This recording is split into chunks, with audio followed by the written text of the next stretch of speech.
Hey Kurt, would you like to do another interview again on my YouTube channel? I'll record it. It's recording right now. Sure, why not? Sounds cool. All right. Um, what do you want to talk about? I don't know, man. Just ask me questions. I'll do my best to give you the most genuine answers. All right. So when that fake intervention happened at your home in the third dimension, while you were still in your third dimension body, how did that make you feel when your wife got all your friends and people that were working with you to be basically like bullying you when they did drugs too? I'll be totally honest, I was livid. I couldn't believe that they would pull an absurd stunt like that. I would expect that from a child.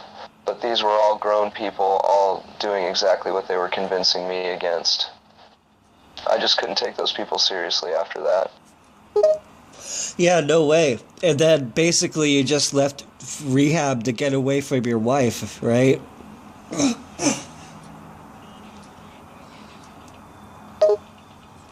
Yep. Not many know this, but I checked myself into that rehab center solely to escape Courtney Love. I hated being around her at that point.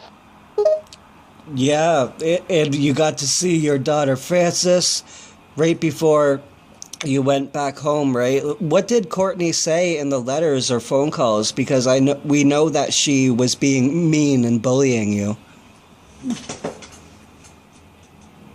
Oh yeah, she bombarded me with phone calls and letters. All of them were very mean-spirited and manipulative. She would switch from telling me she loved me to insulting me. It messed with my head. Why did you go back home after you left the rehab? Well, to be honest, it was purely a bad decision. When you put yourself into an environment around people that you loathe, you're basically asking for trouble. So, in a way, I was practically asking for the situation to go south. I didn't want to confront her, so I just went back home. But I really shouldn't have. The best thing to do was completely remove myself and get as far away from Courtney as I could. Absolutely. You should have, Kurt, you should have went to somebody else's house where Courtney didn't know that person, you know? I definitely could have handled that situation better. I should have realized that she would have been looking for me. I should have went somewhere else where no one would know. But in a way, going back was my way of telling Courtney that I'm not scared of her. Like I was being defiant in a way, foolishly. Right.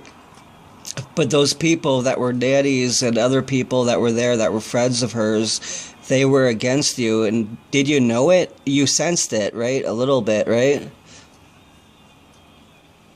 Most definitely. They reported everything back to Courtney. Courtney was paying them, so they were obligated to tell her everything that they saw or overheard. I could sense that they were against me and were trying to get dirt on me. Kurt, I feel like I'm actually talking to you, your spirit in the fourth dimension. I might sound crazy to everyone listening, but I feel like that's what's kind of happening. You're actually very right. A part of me is still here, and you're talking to that part. So you'd be right on the money. Wow. Um, I gotta ask, what did you do with the astral plane after you were murdered? What happened? What did you do in the fourth dimension after that happened to you? After I was murdered, I was in a sort of limbo state where I hadn't fully understood that I was dead and was just kind of floating around in my own limbo world. For a long time, I assumed that I was just asleep and waiting to wake up in the hospital. But when I finally understood what had happened, I went to a sort of heaven of sorts. It's like a place where good souls go to when they leave Earth. I think you humans might call it heaven. So it was like a land of like unconditional love and bliss. Exactly. It was a place where I could think clearly and was in pure bliss and harmony. It was a place where there was no time, and it was like a collective consciousness of sorts. So basically, that's the astral state that everyone gets into when they go to bed at night, even while they're in their third dimension body.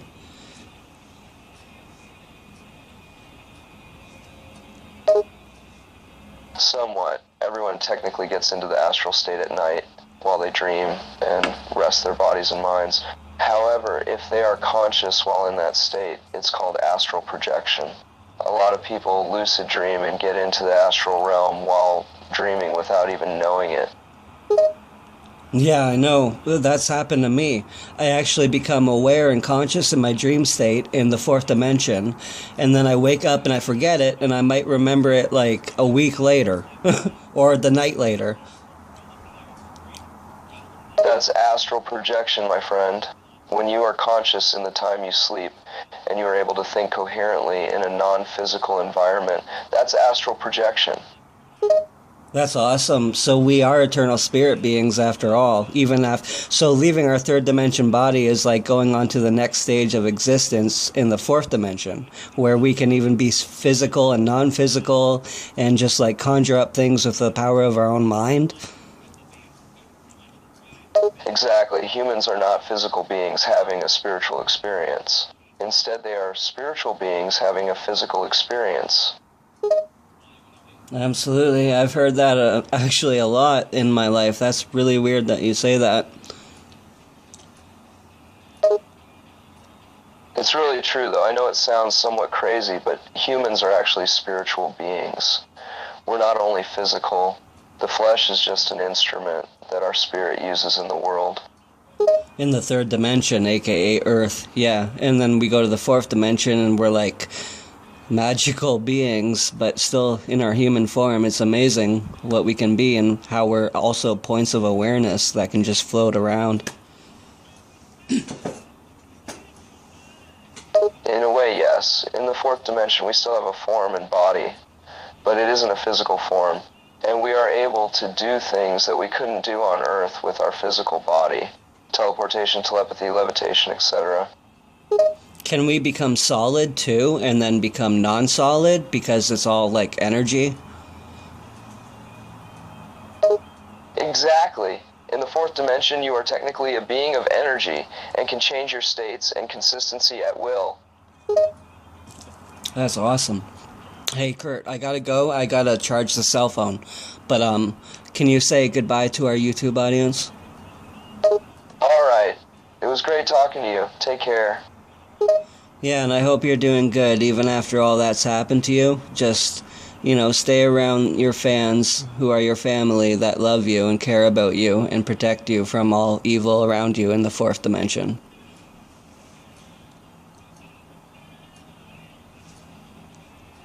I will. Thank you for your kind words. It really means the world that people still care for me in this way. I'm lucky to have fans like you. And everyone with Who Killed Kurt, right?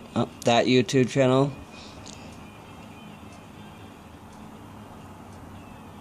Kurt. I've seen Who Killed Kurt's uploads and was shocked to know that there were so many people that are still passionate about uncovering the truth of my death. Good. Yeah, we're gonna fight for justice for you, and that's going to happen in the third dimension, okay, Kurt? Thank you so much. I know you will make it happen. I am rooting for you all. You all make me so proud and grateful. Goodbye, Kurt. We'll talk later. Until next time, I look forward to it.